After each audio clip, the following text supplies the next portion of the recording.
व तसेच देगलूर तालुक्यातील ताज्या आणि महत्त्वपूर्ण बातमीपत्रासाठी आजच आमच्या ताजा हालात न्यूज लाईव्ह या चॅनलला लाईक करा आणि सबस्क्राइब करा। आरक्षण मेड़ावा के सदर मोहतरम देगलूर शहर की मशहूर शख्सियत अली जनाब इज्जतमाब वकील साहब, नगर अध्यक्ष साहब, स्टेज पे बैठे मुफ्ती साहब, बलते साहब, स्टेज पे बैठी हुई तमाम काबिल एहतराम शख्सियतें।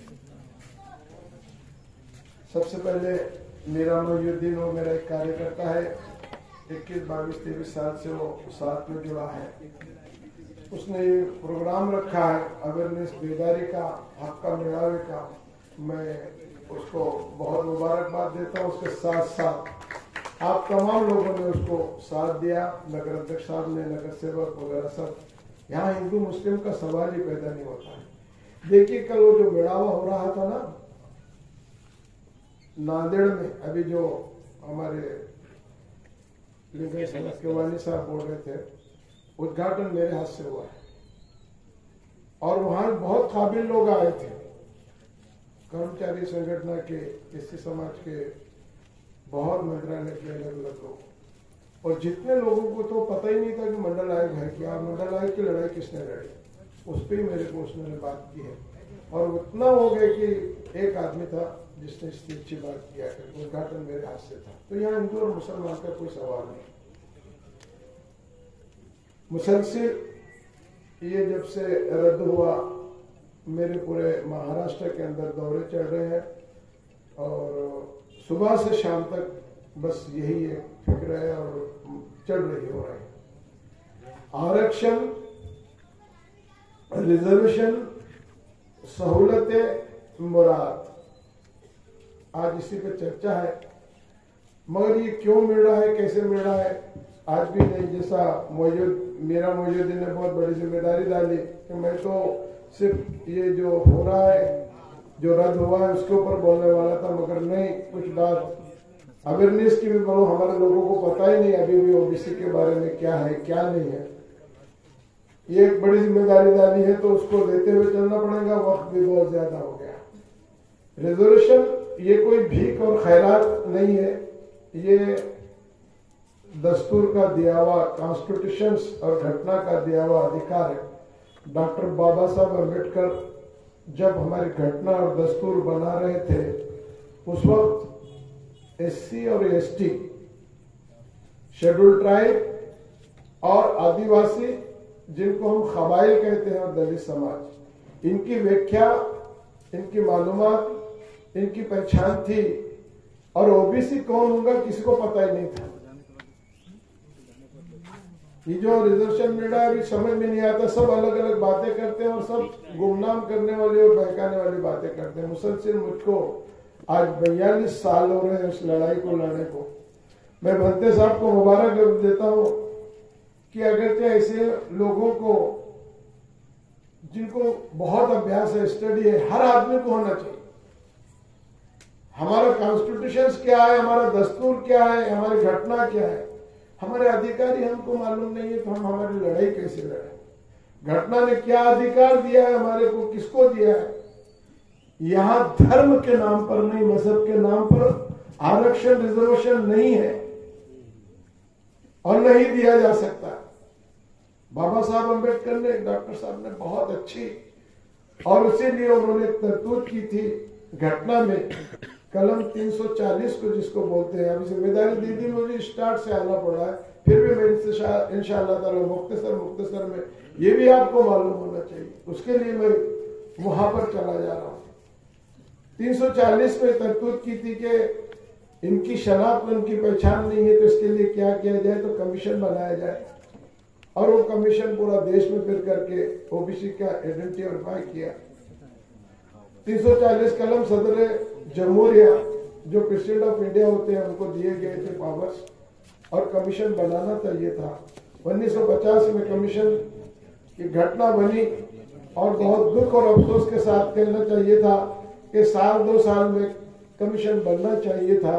कमीशन बना आवाज उठाई, बहुत बड़ा इतिहास है, उसमें मैं नहीं जाऊंगा। 53 में पहला कमीशन बना, 55 में उसने अपनी रिपोर्ट दिया, उसको उस वक्त की पार्टी ने गुंडाल के रख दिया। 61 को पावर्स दिए और 1961 में सब स्टेट को पावर्स दिए कि भाई वो अपने अपने कमीशन बनाए। महाराष्ट्र में भी एक कमीशन बना, उस कमीशन का नाम था बीटी देशमुख कमीशन समिति।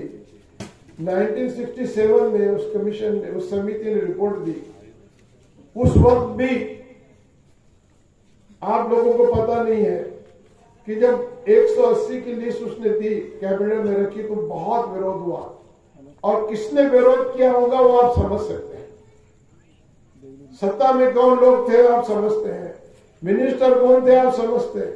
अगर जो वसंतराव नाइक और बाबूराव भारत करने होते तो वो भी नहीं होता, और वो 10% रिजर्वेशन उनको 1967 में मिला, वो भी नहीं मिलता था।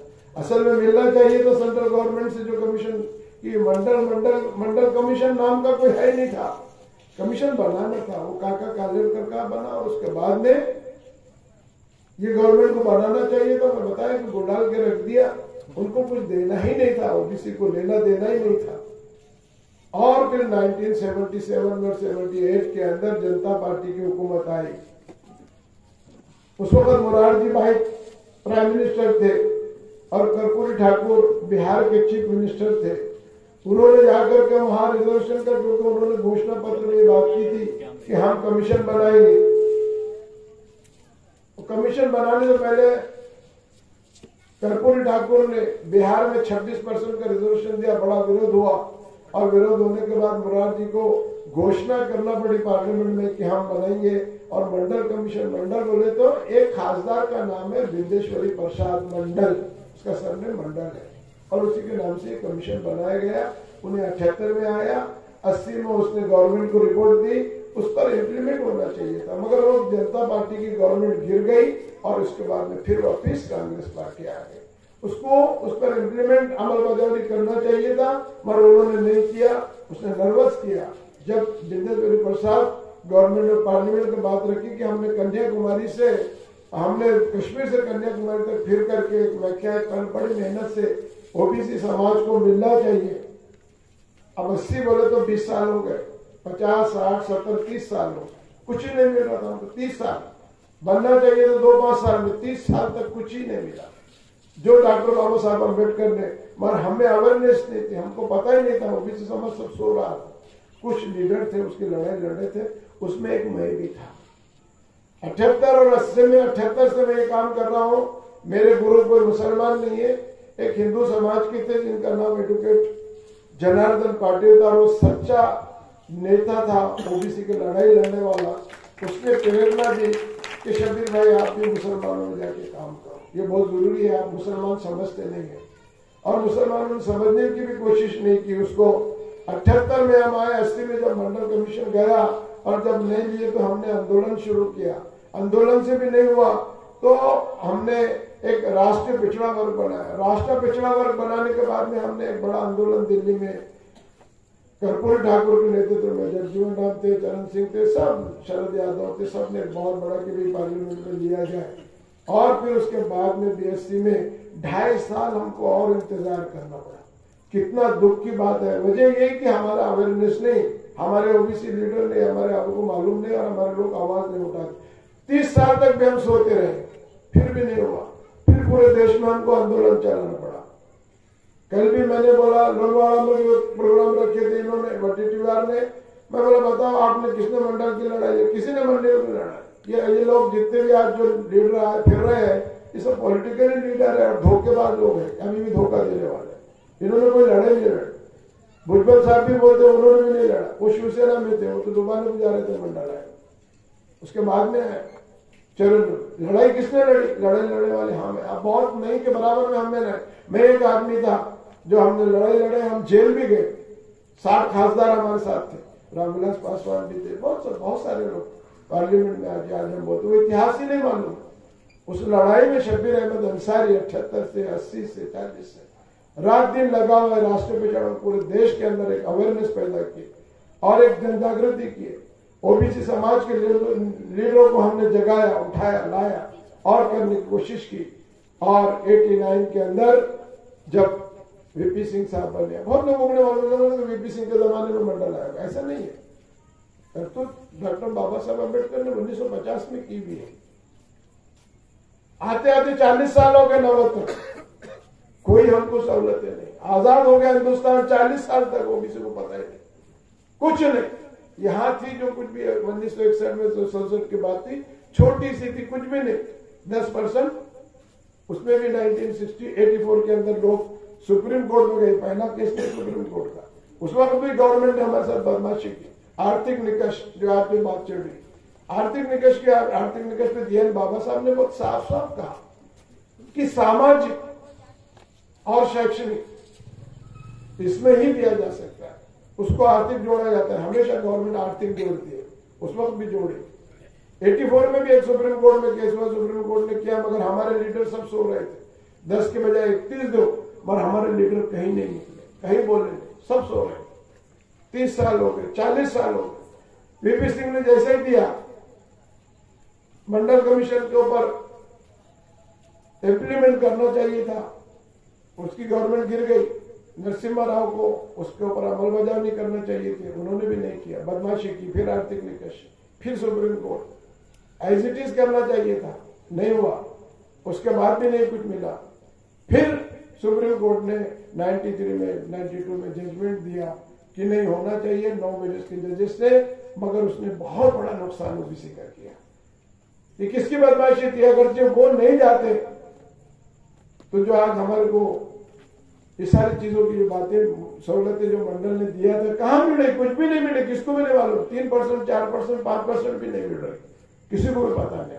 उसके रिकमेंडेशन बहुत अलग अलग थे और बहुत सारी बातें भी थी, वो नहीं हो सकी, और उसकी वजह से ओबीसी समाज नहीं रहा। और ये अभी जो जितने भी लीडर ओबीसी के फिर रहे हैं ना, इनको खुद ये पता नहीं।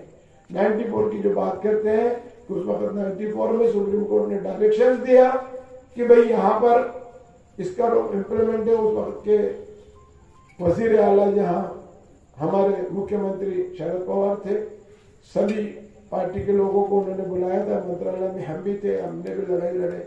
मुसलमानों के लिए इसमें कोई बात नहीं है। विरोध उस वक्त भी हुआ कि भाई मुसलमान कहां से, और विरोध करने वाले हिंदू भाई नहीं थे हमारे मुसलमान। 78 से 80 तक भी मुसलमान, 80 से 94 तक भी मुसलमान हमारे खिलाफ। 15 साल मुसलमानों का मुझे मार खाना पड़ा। मुसलमान समझने के लिए तैयार ही नहीं था। सारे लोगों ने मेरे खिलाफ फतवे निकाल दिए, फतवा भी निकाल दिया था मेरे खिलाफ कि सारा ओबीसी बना रहा, हिंदू बना रहा है, सब मुसलमानों को नहीं लेना चाहिए। दस्तूर मालूम है, घटना मालूम। 15 साल मुझे मुसलमानों का मार खाना पड़ा। रात दिन फिरता था मैं इसी काम के लिए। लोगों ने बोले पागल हो गए, जुनून था। उलमाए कराम भी खिलाफ में थे।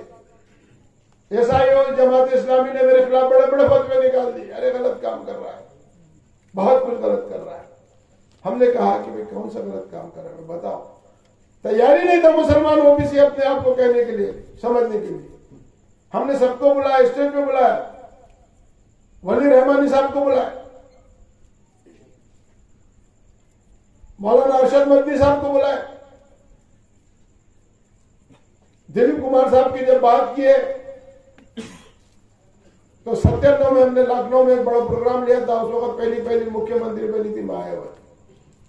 बहुत विरोध हुआ लखनऊ में भी हमारा, मगर हम डटे नहीं, हारे नहीं। हम बोले हम एक दिन हमारी कौम को, हमारे बिरादरों को समझा के देंगे कि ये जो कुछ तुम समझ रहे हो ये जात नहीं है। तुमको जो गलतफहमी हो रही है कि जात है। इस्लाम एक ऐसा मजहब है पूरे दुनिया में आज भी जिसने मसावत दी, बराबरी दी। फिर ये जातें कहां से आ गई, जातें कहां से बन गई? इस मुल्क की ब्राह्मण व्यवस्था ने सारे मजहबों को उसमें रगड़ दिया, उसमें मुसलमान भी आ गए, उनमें भी जातें बनाई। ये छोटी जात का, ये बड़ी जात का, ये ऊंची जात का। 1400 साल पहले जिस इस्लाम ने तुमको मसावत दी, बराबरी, कहां से जाते आ गई तुम्हारे पास? जात कहां से लाया आपने? जात तो एक ही अल्लाह की। डॉक्टर बाबा साहब अम्बेडकर ने क्या कहा था दस्तूर में, आज भी लोगों को मालूम नहीं। उन्होंने जो आर्टिकल 340 कलम 340 बोलते हैं दस्तूर में अमेंडमेंट करके रखा था कि कमीशन बनना चाहिए, और कमीशन में हर मुल्क का कोई भी शहरी हो, वहां धर्म और मजहब की बात जो मैंने पहले कहा है कि रिजर्वेशन कोई धर्म और मजहब के नाम पर नहीं दिया जा सकता है। और लोगों के दिमाग में यही बात थी, हमारे उलमाओं के, उनके ये सब जो है ना रिजर्वेशन, ये हिंदू लोगों के लिए, और हिंदू लोगों में जो छोटी जात वाले उनके लिए, हमारे लिए नहीं है। यही एक जहनों में उनके बैठी हुई बात है। ये बात जहनों में से लेने के हिंदुओं में ओबीसी है, हम में नहीं है। इसको समझाने के लिए 15 साल लगे मेरी जिंदगी की जवानी के दिनों में, मुझे मार खाना पड़ा। और जब ये सारी बातें समझ में आ गई और ये सारी तंजीमें मेरे साथ जुड़ गई, सारे उलमाए किराम मेरे साथ आ गए, सब लोग अलग अलग जो तंजीमें हमारी काम करती थी उन्होंने हमारा साथ देना किया, शुरू किया। और हमने कहा कि जात नहीं, क्लास है, वर्ग है, वर्ग क्लास, जात नहीं है। बहुत अच्छी तरतूब की थी डॉक्टर बाबा साहब, और हमको दस्तूर ही नहीं मालूम, इसके लिए मुझे वहां से आना पड़ रहा है, नहीं तो मुझे इतना टाइम मेरा बच जाता था। ये बात मैं हमेशा बोलता हूँ, 42 साल से बोलो, सबको मालूम। पर मेरा बोला कि थोड़ा सी बात बता दो, तो मैं ये बताया कि जात पर नहीं है और न ही मजहब पर है, ये पेशे पर है। और पेशा जात नहीं हो सकता है। पेशा ये काजी है, उनका सरनेम काजी हो सकता है, पेशा हो सकता नहीं, जात नहीं हो सकती। काजी कोई नई जात नहीं है, मुसलमानों में अलग जात नहीं हो, हमारे बराबरी के है वो। मगर आप वो बोलते नहीं हम बहुत ऊंचे हैं, ऐसा नहीं है। जिसका तकवा सबसे अच्छा है वो आला और अफजल है। मैं बहुत डंके की चोट से बात करता हूं, जिसका तकवा है कि नहीं हम काजी हैं, हम बहुत बड़े हैं, ऐसा नहीं है। एक मामूली सा आदमी भी अगर जो उनके सामने है और उसका तकवा उससे, तो उनसे ज्यादा बेहतर आदमी हुआ। ये इस्लाम दावत देता है। इस्लाम, ये बात इस्लाम की किसी ने नहीं बताई, सच्ची बात इस्लाम की किसी ने नहीं बताई। और दबा के रखा गया मुसलमानों को कि तू तेली है, तू तंबोली है, तू बागवान है, तू कुरैशी है, तू फला है, बांट के रख दिया, बांट के रख दिया, बांट के रख। सच्चा इस्लाम किसी ने भी नहीं बताने की कोशिश की, क्योंकि सबके अपने अपने मफाद थे, और आज भी सब मफाद में लड़ाई लड़ रहे। और मैं ये बात सबको डंके की चोट से बोलता हूं, तेली हो कुछ भी हो, आज 346 ओबीसी की जाति जमाते हैं, एससी एसटी छोड़कर, उसमें 76 मुसलमानों की बिरादरियां हैं। हमने रिसर्च किया, पर ढूंढ ढूंढ कर निकाला। जिसको वडार बोलते हैं वो भी हमारे में, पत्थर बोड़ बोलते हैं, दगड़ बुड़ू बोलते हैं उनको, संतराज बोलते हैं उनको, पाथरोड बोलते हैं उनको। जैसा एनटी की बात कर रहे हैं, आदिवासी, आदिवासी का अगर किसी मुसलमान को आज पूछेंगे कि ट्रांसलेशन क्या नहीं मालूम, उनको कबायली बोलते हैं। पहाड़ों के अंदर भी उसमें भी मुसलमान है, नहीं है ऐसा नहीं है। शेड्यूल कास्ट में भी उनको थी सहूलतें, मगर 1950 में खत्म कर दी गई। मैं आपको तफसील में नहीं जाऊंगा, तफसील में जाऊंगा तो बहुत देर होने वाली है। शेड्यूल कास्ट में है, शेड्यूल ट्राइब में है, एनटी में भी, जीएनटी में है, ओबीसी में, हमने सबको लाया, शामिल किया। और ये समझाने की बात जो मैं बता रहा था, ओबीसी ये किसी धर्म और मजहब के नाम पर नहीं है, न ही जात के नाम पर है। ये जो कुछ भी मिल रहा है आपको, ये दस्तूर का दिया हुआ हक है। और क्यों दिया हुआ है? डॉक्टर बाबा साहब अम्बेडकर को मालूम था कि शेड्यूल कास्ट और शेड्यूल ट्राइब के बाद भी इस मुल्क में एक बहुत बड़ा हिस्सा ऐसा है जो तालीमी और समाजी हालत से बहुत पीछे है। इसके लिए इनको तरतूद होना चाहिए। इस देश का अगर तरक्की करना है तो इनको भी सहूलतें मिलना चाहिए। अगर से इनको सहूलतें नहीं मिलेंगी, जब तक ये बराबरी में नहीं आएंगे, जब तक ये देश तरक्की नहीं करेगा। इसीलिए खलत 340 रखी गई। क्यों सहूलतें दी गई? कि ये तालीम से महरूम है, ये नौकरियों से महरूम है, इनमें जागृति नहीं, इनमें बेदारी नहीं है। जब तक कि इनको हम नहीं देंगे, जब तक कि इस देश की तरक्की नहीं हो सकती है। बड़े दूरअंदेश थे बाबा साहब अम्बेडकर। हमने कभी दस्तूर को समझने की कोशिश नहीं की। उन्होंने कहा कि हमारे हिंदू भाई थे सब, उनको ही नहीं समझ रहा था मंडल की लड़ाई किसने लड़ने वाला जिंदा आदमी एक सामने जो जेल में गया है। तो ये हक है हमारा, और हक ही नहीं मालूम तो लड़ाई कैसे मिली। फिर 1994 में मैं अब क्योंकि शॉर्ट करते हुए आऊंगा, एक तबीयत बांधना थी कि क्या है ओबीसी। मीरा ने जो बात कहा कि ओबीसी कौन है वो बताओ। 94 में शरद पवार ने बुलाया, वो हुआ, इंप्लीमेंट हुआ, सारी सहूलतें मिलने लग गई। सहूलतें मिलने की वजह से हम लोगों को बहुत फायदा। 1950 से 1994 तक आप जाइए तो कुछ नजर नहीं आएगा, और 94 के बाद से देखिए 2021 तक मुसलमान समाज में जहां कहीं तालीम का फुकदान था, डॉक्टर बनने लगे, इंजीनियर बनने लगे, सर्विसेज में लगे। कौन सा डिपार्टमेंट में ऐसा नहीं है जहां मुसलमान आज नजर नहीं आता, और वो सिर्फ ओबीसी की वजह से। आईएएस ऑफिसर आज एक भी नहीं है महाराष्ट्र में मुसलमान। एक लड़का परसों 22 साल का 33 समाज का था, उसके पास ओबीसी सर्टिफिकेट था, वो आईएएस ऑफिसर बना। अगर जो ओबीसी नहीं होता तो वो आईएएस ऑफिसर नहीं बन सकता। एक भी नहीं मुसलमान, एक भी नहीं आईपीएस ऑफिसर, एक भी नहीं। वजह क्या है? कौन लड़ाई लड़ रहा है इनका? कौन सा मुफ्ती ब्राह्मण लड़ रहा है? कौन से मिनिस्टर ने लड़ाई लड़ी? राष्ट्रपति थे हमारे, मुख्यमंत्री थे हमारे, सेंट्रल में मिनिस्टर थे हमारे, खासदार थे हमारे, आमदार थे हमारे। कभी उनको मुसलमानों के बेसिक प्रॉब्लम मालूम थे? मूल प्रश्न मालूम थे? नहीं। और मालूम थे तो फिर ये समाज इतने पीछे क्यों गया? उन्होंने कभी लड़ाई नहीं। ये लड़ाई अगर जो किसी ने लड़ी है तो वो एक तंजीम है, All India Muslim OBC Organisation ने, जिसने पूरे मुल्क में एक अवेयरनेस पैदा किया और इस कौम के लिए बताया कि ये तुम्हारा दस्तूर का दिया हुआ है, लो और आगे बढ़ो। और उसी वजह से आज पूरे महाराष्ट्र में आपको नजर आते हैं, आज सबसे ज्यादा मियां रगड़ चुके नजर आते हैं मुसलमानों के, तो ओबीसी के। कौन था इनको देने वाला? कोल्हापुर जैसा वहां मेयर बनता है, सांगली जहां से महाराष्ट्र का पूरा राजकारण बनता है, हमने 4 मेयर बनाए। नांदेड़ में मेयर बनाए, ओपन में नहीं था, ओबीसी में। किसने लड़ाई लड़ा? कौन से मिनिस्टर ने लड़ा? कौन से आमदार ने लड़ा? कौन सी तंजीम ने लड़ा? हमारे मसाइल ही नहीं मालूम। हमको बहका दिया गया, हमको अलग रास्ते पे लाया गया, हमको दूसरे ट्रैक पर लेके गया। दस्तूर का हक कभी नहीं बताया गया। हमको यह बताया गया कि अरे तू छोटी जात का है, निचली जात का है, तेरे साथ हमारा तो नहीं जम सकता। ये बताया गया हमारा, वो भी सच्चा इस्लाम नहीं, और दस्तूर भी नहीं बताया। एक काम करा है All India Muslim OBC Organisation ने, और 1974 में ये सारी सहूलतें आपको मिला करके दिए, जो फायदा आज सब जगह हो रहा है। जैसा मेरा बन गया नगर सेवक, कभी नहीं बन सकते थे, ओबी के लोगों ने हमारे बोला कि नहीं बन सकते थे। मैंने जैसा अभी हमारे नगर अध्यक्ष साहब को बोला कि औरंगाबाद में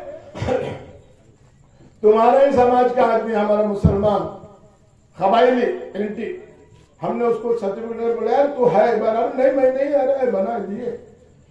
शिवसेना और बीजेपी की गवर्नमेंट कारपोरेशन होने के बाद उसको वहां का मेयर बना। एक मामूली सा रिक्शा चलाने वाला रशीद मामू औरंगाबाद का मेयर बना। किसकी वजह से बना? ऑल इंडिया मुस्लिम, किसी लीडर की मेहरबानी पे नहीं, किसी मुसलमान मंत्री की वजह से नहीं, किसी मुसलमान मुख्यमंत्री की वजह से नहीं, न किसी राष्ट्रपति की वजह से। एक मूवमेंट, एक तहरीक और चढ़वड़ में वो ताकत होती है कि वो हुकूमतों को और गवर्नमेंटों को हिला देती है। आजादी की जब हम बात करते हैं, 1857 का गदर देखेंगे,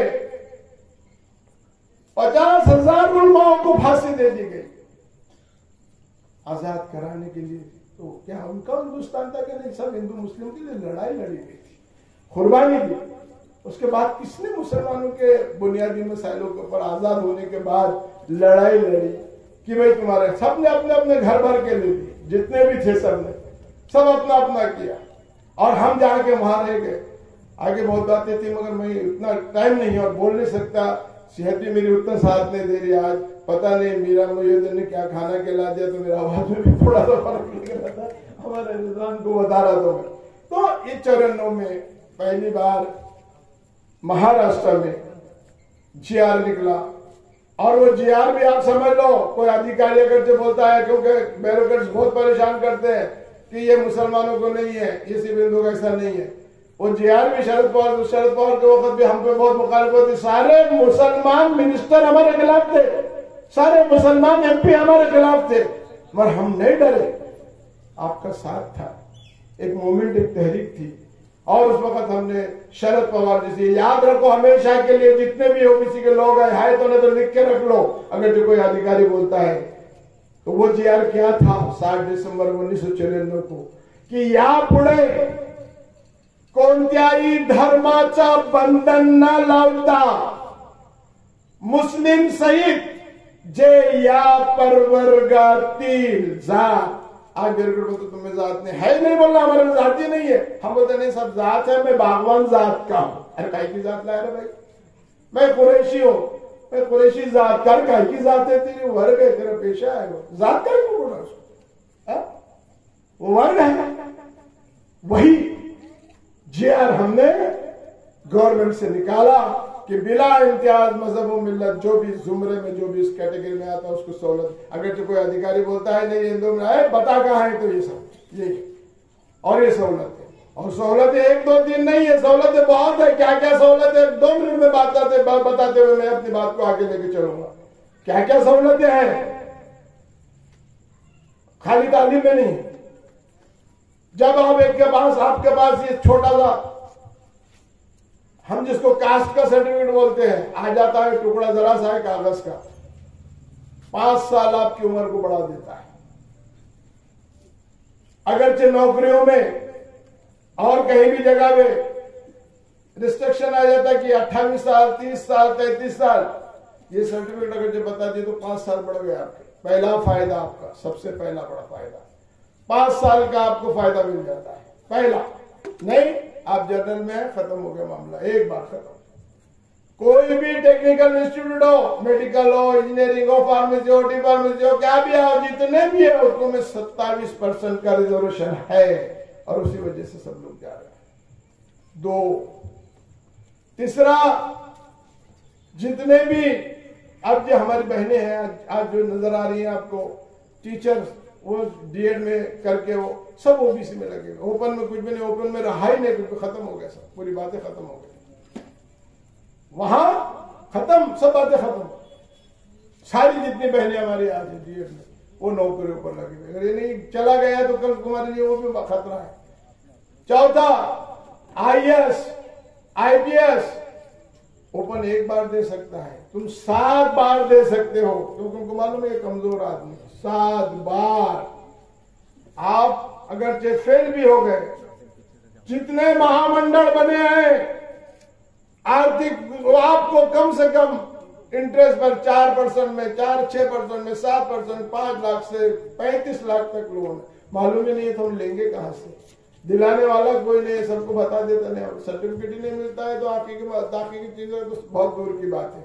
अभी भी हमको बहुत सारे तकलीफ यही होती है कि सर्टिफिकेट नहीं मिलता। साहब 40 साल हो गए, आज 21 आ गया, 70 साल हो गए। 70 साल आजादी को होने के बाद भी हमारे में अभी तक अवेयरनेस और जागृति बेदार नहीं। आज भी सर्टिफिकेट के लिए हम परेशान रहते हैं। हम 42 साल से काम करें, सबको बताए, बुक्स निकाले, जीआर निकाले, घर घर जाके ट्रेनिंग दे, क्या करे 40-42 साल, यही तो काम किया हमने, यही काम किया। और उसको उसके फायदे उनको पूरी तरीके से दिला के दिए। तो ओबीसी का इतना आसान काम नहीं है।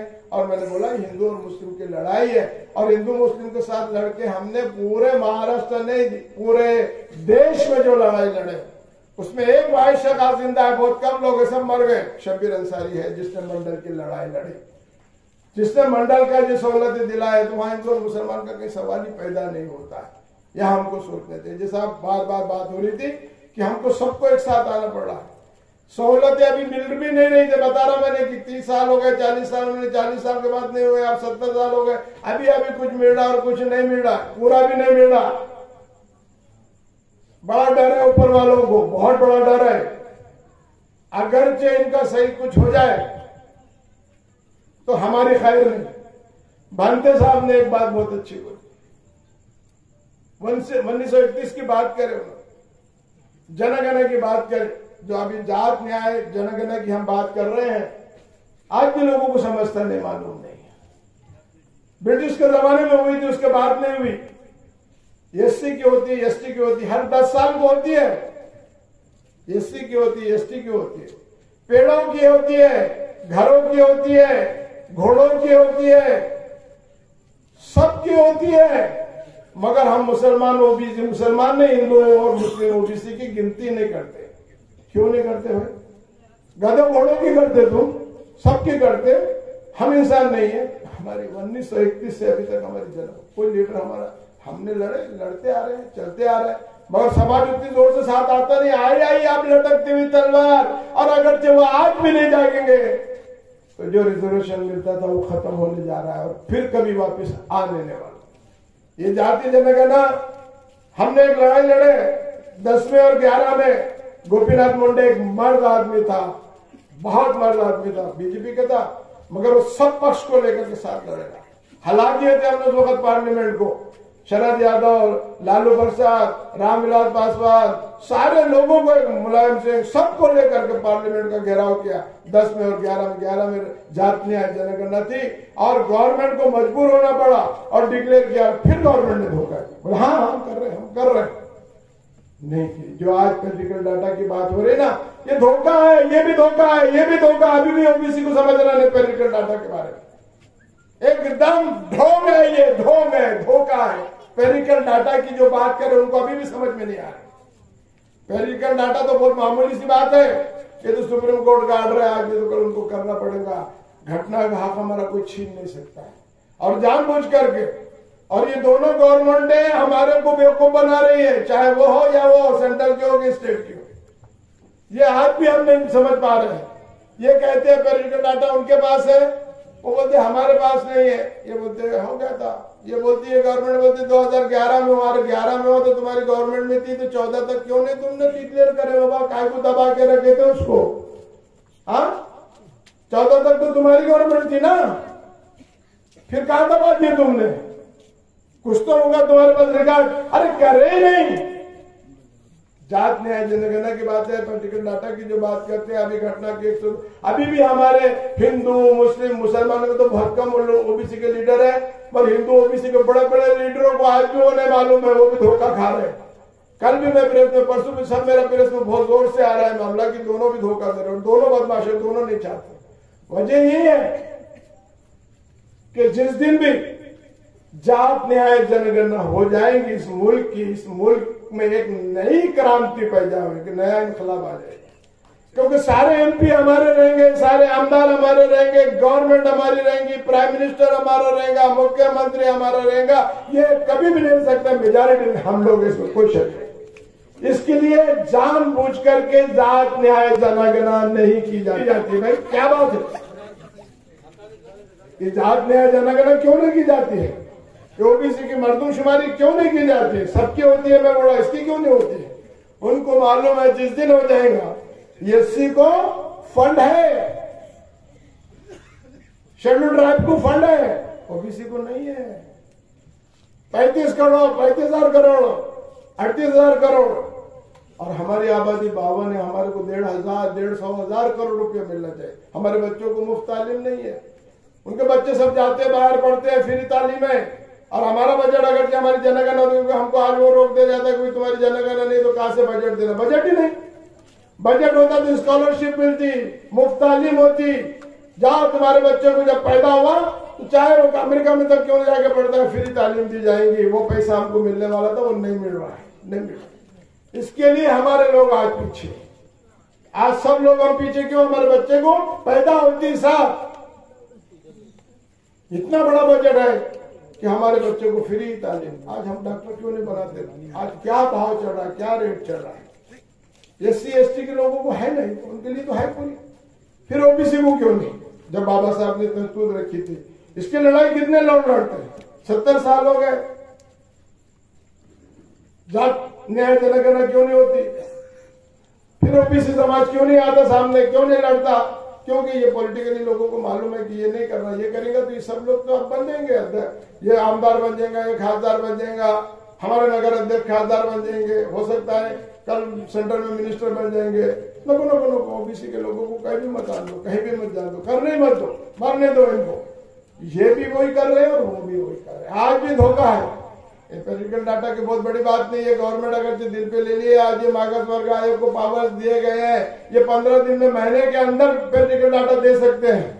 मगर जब हमारा आंदोलन मजबूत हो जाएगा, जिस दिन ये गवर्नमेंट को हम हलाएंगे, उस दिन 1 महीने के अंदर एम्पिरिकल डाटा देंगे। मगर हम एक जगह नहीं आए। और ये अवेयरनेस की मुहिम, ये बेदारी की मुहिम, इसी हम लोग जागो। ये एम्पिरिकल डाटा बहुत बड़ी बात नहीं है। तुम एक साथ आ जाएंगे और इनको बोलेंगे कि आओ अब हम बताते हैं। 1 मिनट में एम्पिरिकल डाटा आएगा और जो स्थानिक स्वराज्य आपकी गई है वो 1 मिनट में आपको मिल जाएंगे। बहुत बड़ा मसला नहीं है। इससे भी मसला हल होने वाला नहीं है। जो मैं बोलता हूं एम्पिरिकल डाटा की बात में, ये मसला हल नहीं है। सबसे बड़ा मसला है जात न्याय जनगणना, ओबीसी की मर्दमशुमारी। आने वाले दिनों में जैसे आप खत सब बोल रहे थे, हमारा शिक्षण का, एजुकेशन का भी चले जाएगा, हमारा ये जो दूसरा मामला है तालीम का, वो भी सब चला जाएगा, हमारे रिजर्वेशन चले जाएंगे। ये एम्पिरिकल डाटा से हो जाएगा क्या? नहीं, क्योंकि कल सुप्रीम कोर्ट वही बोलने वाला है कि कहां हुआ तुम्हारा सेंसस। आईआईटी में क्यों नहीं हमारे बच्चों को एडमिशन मिलता ओबीसी के लोगों को? वजह यह है कि सुप्रीम कोर्ट बोलता है कहां है तुम्हारी आंकड़ेबाजी, बताओ। कब तक सोएगा ओबीसी समाज? कब तक सोएगा ओबीसी समाज? हम समाज को जागृत होना चाहिए। जब तक ये समाज, चाहे वो हिंदू हो चाहे मुसलमान हो, सबको एक साथ आकर के 2011 में ये हुआ था, अब 2021 में है, 10 साल के बाद होता है। इस साल भी अगरचे ये ओबीसी समाज के ढोंगी नेता, ये ओबीसी समाज के संतरी, मंत्री, मुख्यमंत्री नहीं जागेंगे और ये जाति न्याय जनगणना नहीं होगी, आगे का भविष्य, आगे की सारी बातें हमारी खत्म होने वाली है। जन बहुत जम के बोलता हूं कि 21 में होना चाहिए। इसके लिए बड़ा आंदोलन, बड़े दिल्ली में क्यों नहीं हो, घेराव न करना चाहिए। मोदी कैसा बना प्राइम मिनिस्टर? क्योंकि इन लोगों ने आज तक ओबीसी के साथ अन्याय किया था, उनको समझा ओबीसी समाज। ओबीसी मोदी को किसने बनाया प्राइम मिनिस्टर? हिंदू ओबीसी। मैं बहुत चैलेंज के साथ बोलता हूं, हिंदू ओबीसी। वजह क्या थी कि इन लोगों ने उनके साथ अन्याय किया? उनको समझा कि एक तेली भाई आया है, प्राइम मिनिस्टर बन रहा है और ये तेली ओबीसी है, अपने सारे प्रश्न छुड़ जाएंगे। बड़ी ताकत के साथ उसको वोट दिए, मेजॉरिटी में। कोई ब्राह्मण समाज के वोट है कि इतने 3% 4% बोलते थे, फिर कैसा आया मोदी चुन करके? मुसलमान तो अलिप्त थे, नहीं दिए। फिर दिया किसने वोट? सब हिंदू ओबीसी, सब के सब हिंदू ओबीसी ने चुना के लाए। और आज उनको मालूम हो रहा है कि यार ये आदमी तो अपना खतरनाक तरीके से संविधान को ही खत्म करने की कोशिश कर रहा है। आज उनको समझ में आ रहा है, हिंदू ओबीसी के लोगों को भी, तो उनको भी एक जगह आना पड़ेगा। आज नहीं आना पड़ेगा तो इस संविधान में तो कई अमेंडमेंट हो चुकी, एक नहीं है, ऐसी कई चीजें आ रही है कि फिर वही जो हमारा पेशा था, धंधा था, उसी के ऊपर उनकी पूरी नजर है आरएसएस वालों की कि इनको वापस दलित जो काम करता था वही काम करे, एनटी जो काम करता था वही करे, ओबीसी वही काम करे, क्योंकि उनके पास मनुस्मृति है, उसी पर चलते हैं और उनका आगे का एजेंडा वही है। ये ओबीसी समाज के नेताओं को चल, ये ढोंगी नेताओं को हटाओ, हटा लो, भगाओ। नवे नौजवान लोगों को, ऐसे तरुणों को लाओ आगे, जो संघर्ष, इनके पीछे मत जाओ, इनके पीछे जाएंगे 70 साल के चले गए और भी अलग चले जाएंगे हमारे। ये नेताओं के ऊपर विश्वास भरोसा करके हमने धोखा खाया, इन्होंने लड़ाई नहीं लड़े और नहीं ये लड़ सकते हैं। इनको सत्ता चाहिए, हमदर्दी चाहिए, खासदार चाहिए, बस और कुछ नहीं, और अपना पेट भरने का। समाज कहां जा रहा है उनको लेना देना नहीं है। हिंदू ओबीसी नेताओं को हमारे, मैं बहुत खुल के डट के बोलता हूँ, बात बड़ी कड़वी भी लगती है उनको। मैं प्रैक्टिकली आदमी हूं, मैं किसी पार्टी से मेरा कोई ताल्लुक नहीं है, मैं दबाव डालता हूं, घबरा देता हूं, ताकत है और ये आप सब लोगों ने मुझे दी। इसी वजह से मैंने, कोई हिंदू ओबीसी का लीडर नहीं बोल सकता है कि गवर्नमेंट के मिनिस्टर के साथ कभी बैठ के उन्हें मीटिंग मैंने किया हो और मुसलमानों के लिए 57 सर्कुलर और जीआर निकाला हो। इवन शिवसेना और बीजेपी के गवर्नमेंट के पीरियड में मैंने मनोहर जोशी से ऐसा जीआर निकाला है जो कभी निकल नहीं सकता है। क्यों?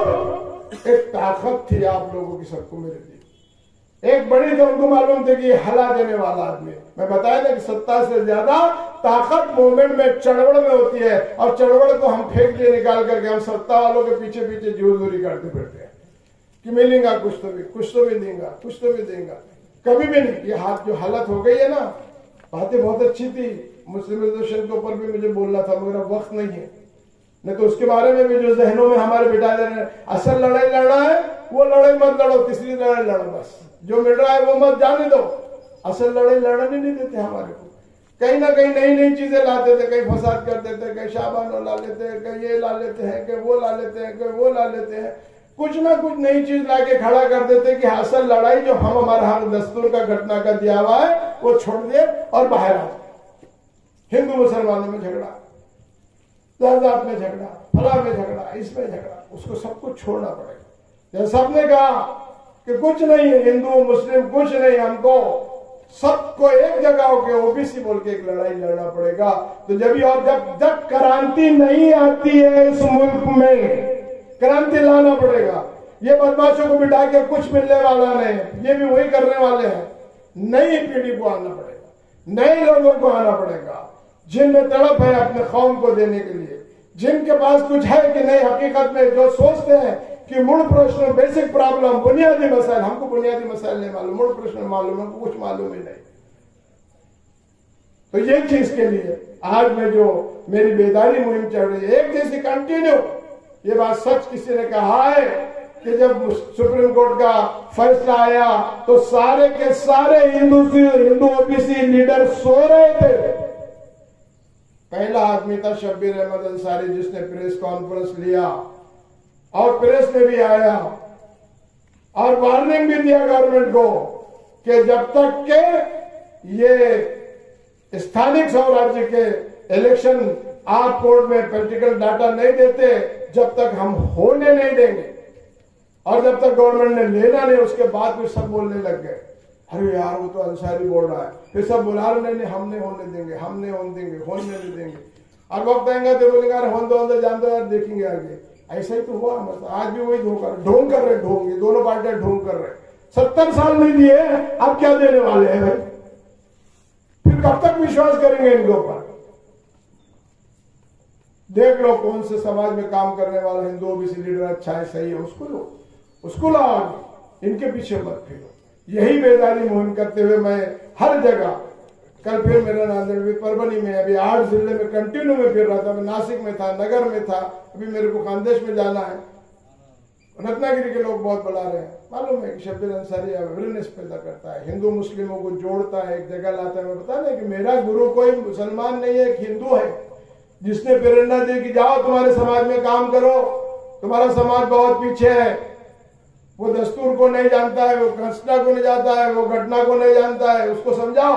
और वही समझाने की बात मैं जो बताया 15 साल जो मुझको लगे, नहीं तो ये भी समाज ओबीसी को बिल्कुल चक्कर में नहीं, इनको दूसरी तरफ भी फंसा देते थे लोग जाके। अरे छोटे बन रहे क्या, अरे निचली जात के बन रहे क्या, अरे तुम तो ऐसे है, अरे तुमने तो 700 साल हुकूमत करे, तुमने तो 900 साल हुकूमत करी है, तुम्हारा क्या है। गलत गलत रास्तों पे लेके जाते हैं। सच्चा रास्ता है दस्तूर का दिया हुआ, कोई बताने वाला नहीं, कोई लीडर नहीं आएगा, कोई रहनुमा जिसको रहनुमा बोलते नहीं आएगा।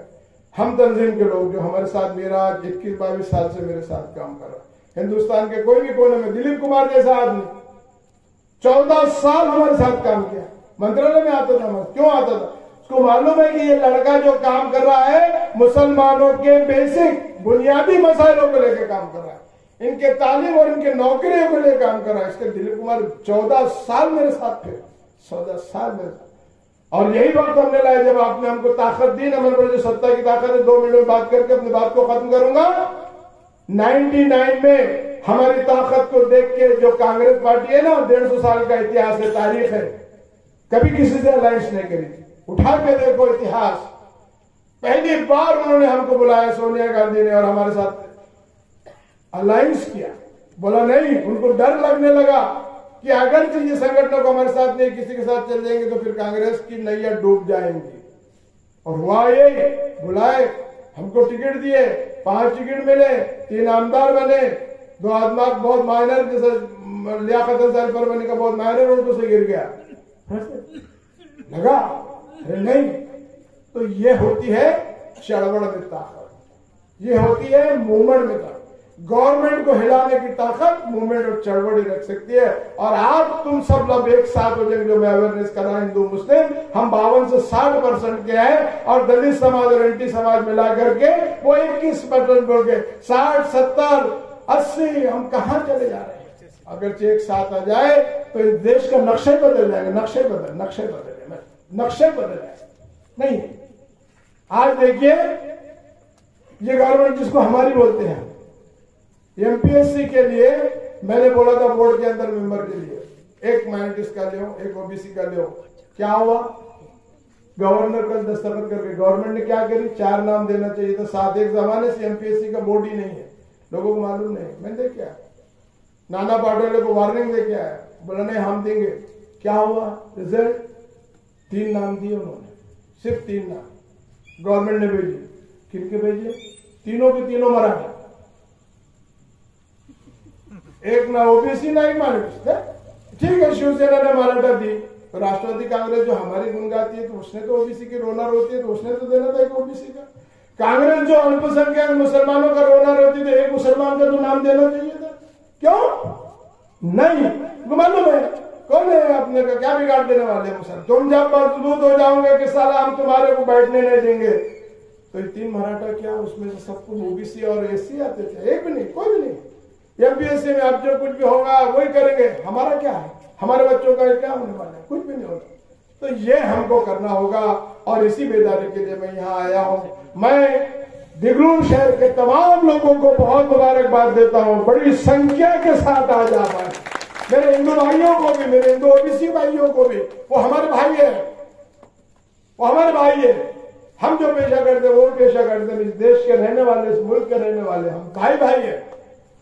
हमको मिलकर के एक जगह आना पड़ेगा, तो ही हमारे प्रश्न, हमारे हाल सवाल, हमारे क्वेश्चन हल हो सकते हैं, नहीं तो नहीं। आज आपने, मीरा मोहिउद्दीन ने बहुत डेयरिंग किया, डेयरिंग करने के बाद बड़ी मजबूती से मेरे को डरो मत, हमारे अध्यक्ष ने बात कर दिया, पुलिस वालों से फिक्र मत करो, आप बोलो करके। तो मैं बोला नहीं तो मैं 10 बजे के बाद बोलता ही नहीं, काय को जाने दो भाई, ठीक है ऐसा मामला है, ठीक है।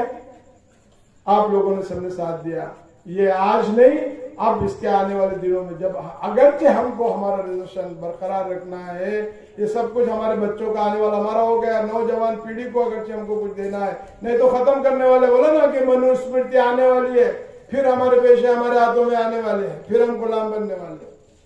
इसको ध्यान में रखो, हटाओ, 1 मिनट में हटा सकते हैं। मैंने बोला जिन्हें बिठाया उनकी ताकत है उसको हटाने की भी, और वो ताकत है, वो एक साथ आ जाओ, जरूर हमारे जितने भी फैसले हो जाएंगे। मैं आप लोगों का शुक्रिया अदा करते हुए अपनी बात को खत्म करता हूँ। जय हिंद, जय महाराष्ट्र, जय ओडिशा।